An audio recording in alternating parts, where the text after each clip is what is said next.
Hola, hola, ¿cómo están? Entremos de lleno al tratamiento de la diabetes mellitus 2. Hay que saber todos los pasos, qué hipoglicemiantes dejar, cuándo dejar insulina, etc. Así que empecemos al tiro.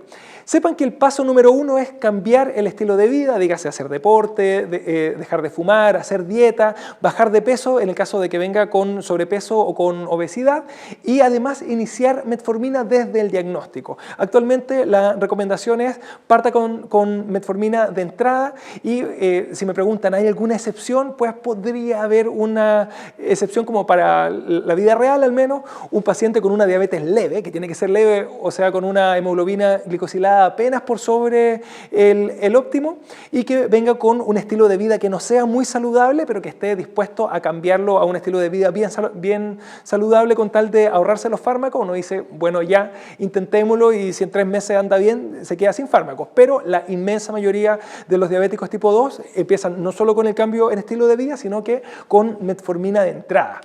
Ahora, el segundo paso, que es cuando no he logrado un control glicémico adecuado, entendido como que no he logrado bajar la hemoglobina glicosilada bajo 7 o bajo el objetivo de control según su edad y su comorbilidad, en ese caso el segundo paso es aumentar la dosis de metformina. Y si, ejemplo, estaba con 500 cada 8, lo subo a 1 gramo cada 8, o si es que estaba con 500 en la mañana, intento con 850 cada 12 horas, etc.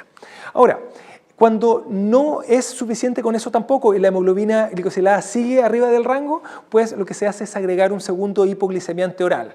Ahora, ¿qué hipoglicemiante oral? La verdad es que va a depender de una serie de cosas que vamos a ver en un rato más, pero en general aquí me quedo con la metformina y agrego un medicamento adicional. Y fíjense, llegué a la dosis máxima de metformina antes de agregar el segundo hipoglicemiante. Luego de eso, se sigue aumentando la dosis de este segundo hipoglicemiante. O sea, antes de pasarme insulina, yo me quedo con 2 hipoglicemiantes en dosis máxima y al menos yo les recomiendo que se sepan las dosis máximas de los hipoglicemiantes más usados.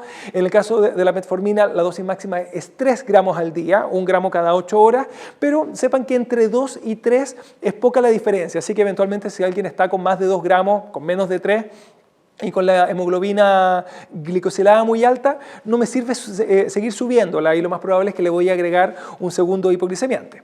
Ahora, en el caso de la glibenclamida, la dosis máxima al día es 20 miligramos al día, dígase 10 miligramos cada 12 horas y esa es la forma en que habitualmente se da. Y finalmente la sitagliptina, la dosis máxima son 100 miligramos al día, que habitualmente se da 50 miligramos cada 12 horas. Ahora, el siguiente paso, que estoy con los 2 hipoglicemiantes y que sigo todavía con la hemoglobina glicosilada arriba de 7%, es agregar insulina y la forma en que se empieza es con insulina NPH, una dosis habitualmente en la noche. Y la dosis que habitualmente se deja son 10 unidades subcutáneas de NPH una vez en la noche, aunque esa dosis puede variar según el peso del paciente y algunas otras cosas, pero es la más habitual. Luego de eso, el paso 6 es habitualmente aumentar la NPH nocturna, pero siempre y cuando las glicemias de ayuno sigan muy altas, en el sentido en que acuérdense que la glicemia de ayuno dependía de la NPH nocturna, de la NPH de varias horas antes. En cambio, cuando la glicemia de ayuno está buena, lo que se suele agregar en cambio es una dosis de NPH, pero en la mañana, que en específico acuérdense que bajaba las glicemias prealmuerzo y precena, así que se deja siempre y cuando estén la glicemia de ayuno buena, pero la glicemia prealmuerzo y precena elevada. Finalmente, en el tratamiento de la diabetes 2 también se pueden agregar estos refuerzos de insulina cristalina y habitualmente se hacía cuando la glicemia post-comida estaban muy altas, en cambio las glicemias pre-comidas estaban buenas, porque acuérdense que las pre-comidas incidían en las post-comidas, así que si tengo las post-comidas malas y las pre-comidas malas, lo que hago es ajustar las NPH, pero si es que tengo la post-comida mala con la pre-comida buena, en ese caso solamente me queda ajustar las insulinas rápidas. Como cosa adicional, en vez de las NPH, también se puede dejar la insulina glargina o alguna otra de las insulinas ultralentas como el Detemir o el de Gludec.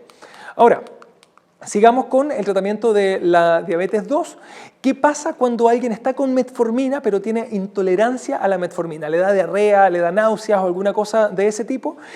Dado que la metformina es buena, bonita y barata, la recomendación actual es intente cambiar la dosificación y espaciarla, o bien dejar los medicamentos de liberación prolongada como la metformina XR, ya sea de 850 XR o de 1 gramo XR. La más frecuente es la de 850 XR de liberación retardada, y en el caso en que los síntomas gastrointestinales sigan, pues no queda más que cambiarse a otro hipoglicemiante. O sea, suspendo la metformina y voy a indicar un hipoglicemiante distinto.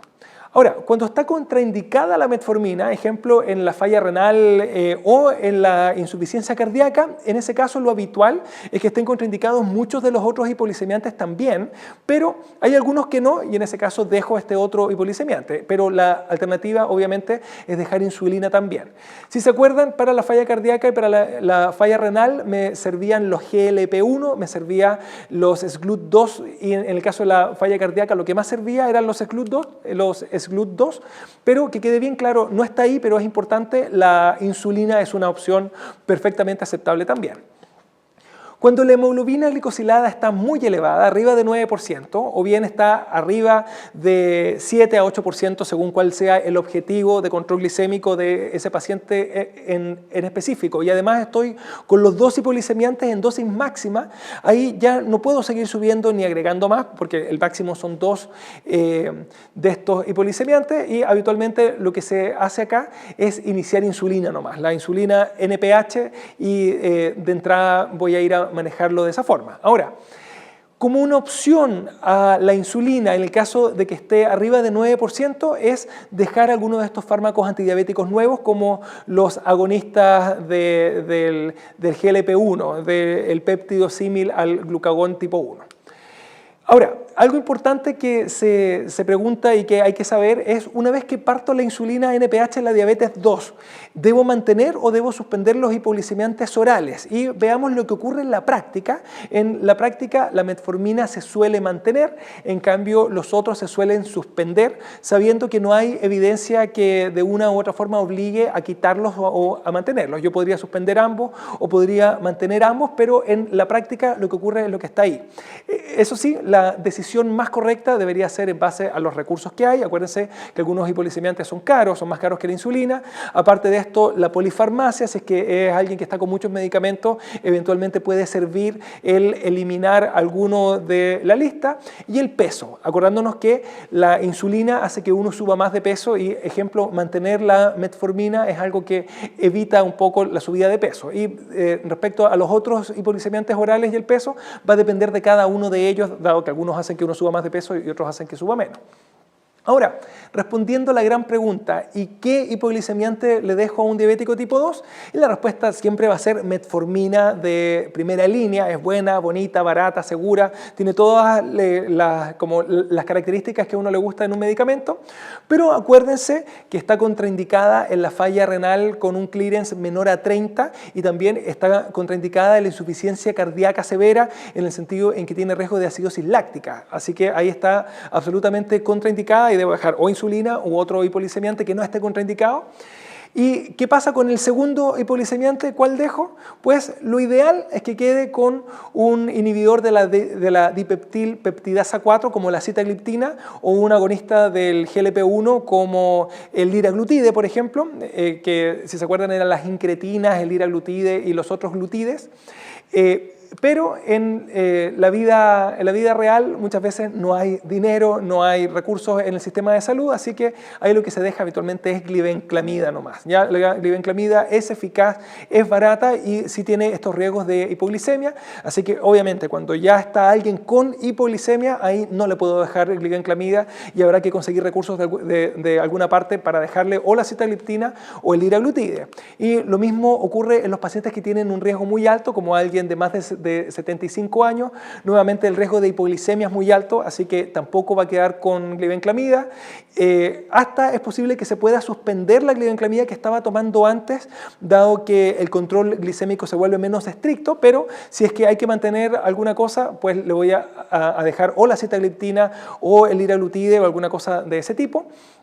Acuérdense que en el caso de la insuficiencia renal crónica con albuminuria estaba contraindicada la metformina y tenían buenos resultados los GLP-1 y los SGLUT2.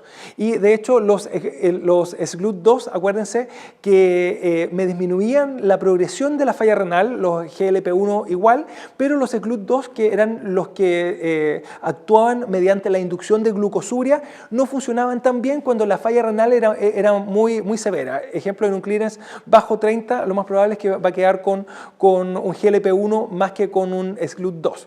Y obviamente como alternativa en toda falla renal, la insulina. La insulina NPH siempre fue el manejo de la diabetes con falla renal, pero actualmente estos medicamentos igualmente sirven.